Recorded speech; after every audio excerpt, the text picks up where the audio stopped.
जय हिंद, नमस्कार दोस्तों। आशा करता हूँ आप लोग ठीक होंगे। इस वीडियो में बात करने वाला हूँ असम राइफल के बारे में। असम राइफल की जॉब प्रोफाइल के बारे में बात करने वाला हूँ। जॉब प्रोफाइल का मतलब ये होता है कि कितने घंटे ड्यूटी है, फैमिली सुविधा है कि नहीं है, सैलरी कितनी मिलती है, उसके बाद वगैरह वगैरह कितनी फैसिलिटी मिलती है। तो इसी के बारे में बात करने वाला हूँ। वीडियो के अंतिम तक बने रहिएगा, एकदम सटीक जानकारी दूंगा। जो आप सोचते हो इधर उधर के वीडियो जाके यूट्यूब पे देखते हो, तो 100 वीडियो देखने से मतलब है अगर इस वीडियो पे आ गए हो तो एकदम सटीक जानकारी मिलेगी। एकदम मतलब आपको उड़ाव डकाओ ना, झूठ बोला जाएगा ना, कुछ उल्टा सीधा आपको ना गुमराह किया जाएगा। कैसी है एकदम सटीक सटीक चीजें बताऊंगा, जो सच्चाई है वही बताऊंगा। तो चलिए ज्यादा बातें ना करते हुए, आपका टाइम वेस्ट ना करते हुए, मेरे पास भी टाइम नहीं रहता है, तो वीडियो को शुरू कर लेते हैं। पहले नंबर तो ये जान लीजिए कि असम राइफल पैरामिलिट्री कैसी पैरामिलिट्री है, कैसा अर्धसैनिक बल है। बीएसएफ की तरह है, सीआईएसएफ की तरह है, या मिलिट्री की तरह या आर्मी की तरह है। तो आपने सही सुना, ये आर्मी की तरह है। आर्मी मतलब मिलिट्री की तरह है। ये मिलिट्री की तरह काम करती है। इसकी सुविधाएं जो है मिलिट्री की जैसी मिलती हैं। असम राइफल की वर्दी मिलिट्री की जैसी होती है, आर्मी की जैसी होती है। और इसकी जॉब लोकेशन की बात कर लेते हैं। आर्मी के जैसी आप बोल रहे हो वर्दी ही नहीं, जो कैंटीन की सुविधा है, कैंटीन की सुविधा पैरामिलिट्री की सीएपीएफ की कैंटीन नहीं यूज करके ये सीएसडी कैंटीन यूज करती है। आर्मी की कैंटीन यूज करती है। इनका कार्ड भी आर्मी की तरह लिखकर बनता है, लिखकर कार्ड होता है, सिर्फ लिखकर के लिए, मतलब दारू वगैरह के लिए। ग्रोसरी का कार्ड बनता है, मतलब ग्रोसरी बोले तो आप घर का सामान कुछ भी ले सकते हैं। और जबकि सीएपीएफ में ऐसा नहीं है, इसमें एक ही कार्ड बनता है और कहीं कहीं तो कार्ड भी नहीं बनता है। आप अपना आई कार्ड दिखा के सीएपीएफ की कैंटीन यूज कर सकते हैं। कोई भी सीएपीएफ, अगर आप बीएसएफ में हो तो सीआरपीएफ कैंटीन यूज करते हैं। सिर्फ लिखकर सुविधा नहीं यूज करते हैं, कर सकते हैं। और ग्रोसरी का सामान, कोई भी सामान आप खरीद सकते हैं। और जॉब प्रोफाइल, जॉब की लोकेशन की बात कर लेते हैं। ये अधिकतर आपके 7 सिस्टर में रहती है। 7 सिस्टर बोले तो नॉर्थ ईस्ट के जितने राज्य हैं, मणिपुर, मेघालय, सिक्किम, नागालैंड, अरुणाचल प्रदेश, मेघालय, यहाँ वगैरह वगैरह, यहाँ इसकी जॉब, त्रिपुरा, यहाँ इसकी जॉब लोकेशन है। इसका आप हो इसमें, अगर असम राइफल में आप हो तो आपको मान लीजिए आप नागालैंड में ड्यूटी अगर आप निकाले तो अगले में मेघालय में निकाल सकते हो। 90% ड्यूटी आपको नॉर्थ ईस्ट में मिलेगी। इसकी 90% ड्यूटी, आपकी 90% नौकरी आपको नॉर्थ ईस्ट में मिलेगी। 10% नौकरी इधर से उधर आपको मान सकते हैं, जैसे जम्मू में मान सकते हैं आप। कुछ इसको इधर से उधर नॉर्थ ईस्ट से लेके जम्मू की तरफ इसको अब डिप्लॉयमेंट इसका होने लगा है। आगे देखते हो, मतलब आने वाले समय में सिर्फ ये नॉर्थ ईस्ट में नहीं, ऑल ओवर इंडिया काम करेगी, ऑल ओवर इंडिया काम करेगी। और इसकी बात कर लेते हैं फैमिली सुविधा की। फैमिली सुविधा इसमें इतनी है नहीं यार। फैमिली अपने लेके ज्यादातर रह नहीं सकते हो। इसमें क्यों नहीं रह सकते हो ये बात जान लीजिए। इसमें ये बात जान लीजिए कि क्यों नहीं रह सकते हो आप अपनी फैमिली लेके। फैमिली आप इसलिए नहीं ले सकते, इसमें ज्यादा ऑपरेशंस की ड्यूटियां हैं। ऑपरेशन आप करते हो जंगलों में, मणिपुर के जंगलों में, नागालैंड के जंगलों में, त्रिपुरा। आपको पता ही होगा कि नॉर्थ ईस्ट में अधिकतर जंगल है, जंगल झाड़, यही पहाड़। तो आप वहां पे ऑपरेशन ही करोगे, ऑपरेशन बॉर्डर। हाँ, एक बात और है कि म्यांमार बॉर्डर पे असम राइफल लगी हुई है, उसके साथ साथ ये ऑपरेशन भी करती है। ओनली म्यांमार बॉर्डर पे असम राइफल लगी हुई है। जबकि उसके बाद इसका काम ऑपरेशन का है। आप लगातार न्यूज में देखते होंगे, व्हाट्सएप, फेसबुक, सोशल मीडिया पे आप देखते होंगे कि आए दिन ये कोई ना कोई मादक पदार्थ, उसके बाद बोले तो हथियार, ये बरामद, हथियार एमुनेशन बरामद करती रहती है। वहां से तस्करी भारत बांग्लादेश की सीमा पर लेके जाते हैं, भारत म्यांमार की सीमा पे लेके जाते, इधर से उधर होता है। तो ये आए दिन आप, मणिपुर में बहुत ज्यादा इंसर्जेंसी है, सीआई ऑप्स का एरिया लगता है, तो वहाँ बहुत ज्यादा। अभी आप लोगों ने कुछ दिन पहले 2023 में मैं उस तरफ ट्रेनिंग कर रहा था 2023 में, तो वहाँ आपने सुना होगा मणिपुर में दंगा हुआ था। तो असम राइफल का अहम योगदान था उसमें। असम राइफल के काफी सैनिक मारे भी गए थे।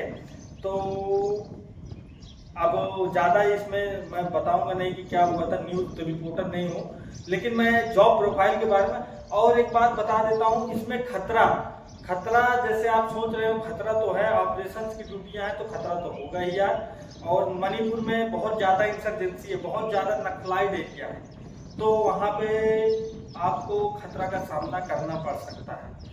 जितनी म्यांमार बॉर्डर को छोड़ के, म्यांमार बॉर्डर शांत इलाका है, आप देखते होंगे लगभग म्यांमार बॉर्डर की ज़्यादा खबरें इधर से उधर आती नहीं होंगी। कुछ खबरें दब जाती हैं।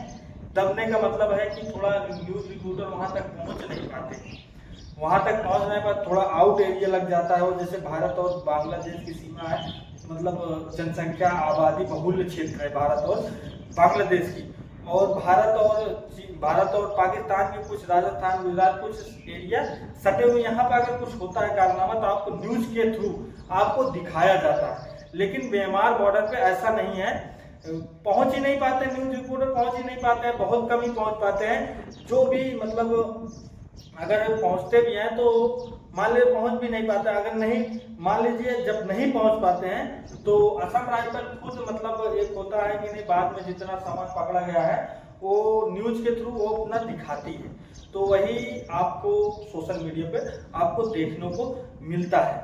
इतनी बात आपको समझ में आ गई हो। और एक बात बता देता हूँ, असम राइफल में आप एक्चुअल में पैरामिलिट्री असम राइफल ही है।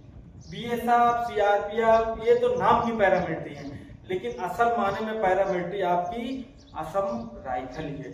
असम राइफल में कितने घंटे की ड्यूटी है? 8 घंटे की ड्यूटी है, एकदम प्रॉपर 8 घंटे की ड्यूटी है। ज्यादा हैरेसमेंट नहीं, हैरेसमेंट बोलो तो बीएसएफ, सीआरपीएफ में, ऐसी पैरामिलिट्री फोर्सेस में, इसमें ज्यादातर हैरेसमेंट बोले तो ड्यूटी के साथ साथ आपको वर्किंग भी करनी पड़ती है, ज्यादा सोने को नहीं मिलता, दिमाग पे माइंड छुट्टियां नहीं मिलती।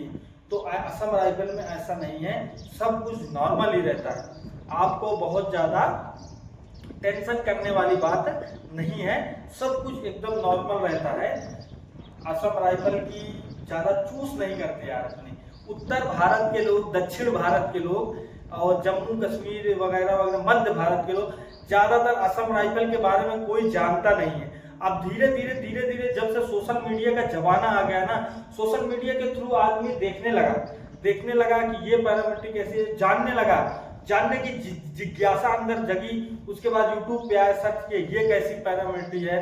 तो अगर जिन भाइयों का सपना आर्मी में जाने का था, अग्निवीर हो गई अग्निपथ योजना के तहत, वो अपना सपना असम राइफल में जाके पूरा कर सकता है। सेम टू सेम अफसर भी आर्मी के ही आते हैं। जो रैंक होती है आर्मी की रैंक होती है। जैसे मैं पैरामिलिट्री, अन्य कोई पैरामिलिट्री बीएसएफ में हूँ, बीएसएफ में मैं जैसे कांस्टेबल लगाता हूँ, मेरी रैंक कांस्टेबल है, लेकिन वहाँ राइफलमैन लगाते हैं। राइफलमैन, अगर मैं असम राइफल में होता तो मैं कांस्टेबल की जगह राइफलमैन लगाता।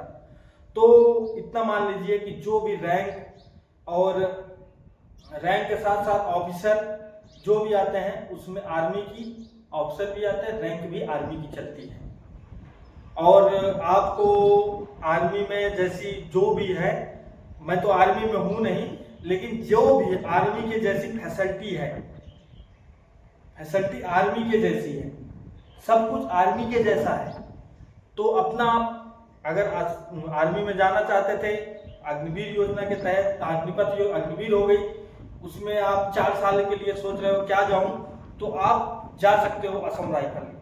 आपका लगभग हर एक वर्दी पहनोगे, वही वर्दी एकदम आर्मी के जैसी है। बंदा किस लिए आता है यार? इसी के लिए आता है ना, इसी के लिए आता है। मिलेगी सैलरी भी लगभग पैरामिलिट्री और मिलिट्री में लगभग सैलरी उतनी ही है। एक सिपाही की बेसिक पे जितनी होती है वहां भी उतने से शुरू होती है, वहां भी उतने से शुरू होती है। अलाउंसेस की बात कर लेते हैं। अलाउंसेस से सैलरी आपकी काफी बढ़ जाती है। अलाउंसेस से सैलरी आपकी बढ़ जाती है। आप मणिपुर, नागालैंड यहाँ रहेंगे तो आपका लगभग असम राइफल में आपकी सैलरी लगभग आपकी सैलरी आपको 12 से 15 हजार अलाउंसेस लगभग आपको मिलते रहेंगे हमेशा, क्योंकि आप ऑपरेशन करते रहोगे, बॉर्डर पर चले जाओगे, थोड़ा उधर 7,500 में हमारे बॉर्डर पे लग सकता है, लेकिन जो ऑपरेशन करोगे 12,500 कहीं कहीं ऑपरेशन में है। वहां पे मणिपुर में अभी 12,500 के आसपास अलाउंस, पहले 9,700 था, 25% अभी पिछले साल बढ़ा, हर एक अलाउंस 25% बढ़ गया, तो 12,500 के आसपास हो गया। तो आप मान सकते हो आपकी सैलरी 48,000-50,000 के आसपास आप जब ज्वाइन करोगे तभी मिलेगी। ट्रेनिंग को छोड़ दीजिए, ट्रेनिंग को छोड़ दिए, ट्रेनिंग में आपकी सैलरी 36 से 37,000, 35 से 36,000 के आसपास। आफ्टर ट्रेनिंग 49 से 50,000 हो जाएगी आपकी सैलरी, 49 से 50,000 हो जाएगी। अगर आपको हाई स्कूल पास जॉब अगर आपको 49 से 50,000 दे रहा है, तो क्या किस बात की आपको कमी है, किस बात की आपको दिक्कत है? हाई स्कूल आप प्राइवेट कंपनियों में आप चले जाइए, आपको हाई स्कूल पास अगर कोई दे दे 49-50,000 रुपये, तो बड़ी यार कभी नहीं मिलेगा आपको। अगर मिल रहा है तो ये बहुत अच्छी बात है, सरकार आपको दे रही, तो उसका आप लाभ उठाइए। लाभ कैसे आप उठा सकते हैं? मेहनत करके आप आइए फोर्सेस में, किसी भी फोर्सेस में हो जाए बस यार। ये एक होता है, किसी का सपना होता है कि मैं इसमें जाऊंगा, बॉर्डर की ड्यूटियां करूंगा, मैं गोलियां चलाऊंगा, कुछ नहीं होता है। होने के बाद सिर्फ पैसा रह जाता है। कितना पैसा मिल रहा है समझ रहे हो ना, कितना सैलरी कितनी मिल रही है, सब उम्मीदें मर जाती हैं, उसके बाद सिर्फ पैसे के ऊपर ध्यान रहता है। कितना पैसा और मिलने लगे, मेरे घर कितने और, मैं ये कर लेता हूँ, मैं 2 मंजिले घर बना लूँ, और मैं ये SIP कर लूँ, मैं अपने बच्चों को वो पढ़ा लूँ। बच्चों के लिए CA भी मिल सरकार देती है, साल में 32,000 एक बच्चों को देती है। तो काफी सुविधाएं है यार, अंदर आओ तो सब समझ में आएगा। अभी मैं डिटेल से इसमें क्या बताऊं, आपको समझ नहीं आएगा। सुविधाएं बहुत मिलती है अंदर। आप छुट्टी आते जाते हो, आपको टिकट का पैसा मिलता है, टिकट अब तो टिकट करा देते हैं, आपको 1 रुपये खर्चा नहीं होता है। बहुत सारी सुविधाएं, अंदर आइए तो आपको पता चलेगा। इस वीडियो में इतना ही था, आपके सपोर्ट की जरूरत है। अगर आप सपोर्ट करोगे तो थोड़ा ग्रो हो जाएगा। अपने दोस्तों के पास शेयर करिए, वीडियो आपको हमारी अच्छी लगती है उसको लाइक करिए, कमेंट करिए। अगर आप कमेंट करते हो तो बहुत अच्छा लगता है, कमेंट आपकी अच्छी आती है। अगर खराब भी कमेंट करते हो तो कर दिया करो। अगर मैं झूठ बोलता, झूठ तो कुछ बोलता नहीं हूँ। इस वीडियो में इतना ही था, दोस्तों के पास अपने जरूर शेयर करिएगा। नेक्स्ट वीडियो मिलते, दमदार वीडियो के साथ आऊँगा अगली वीडियो में। तो इस बात को यहीं खत्म करते हैं, नेक्स्ट वीडियो मिलते हैं। जय हिंद, नमस्कार।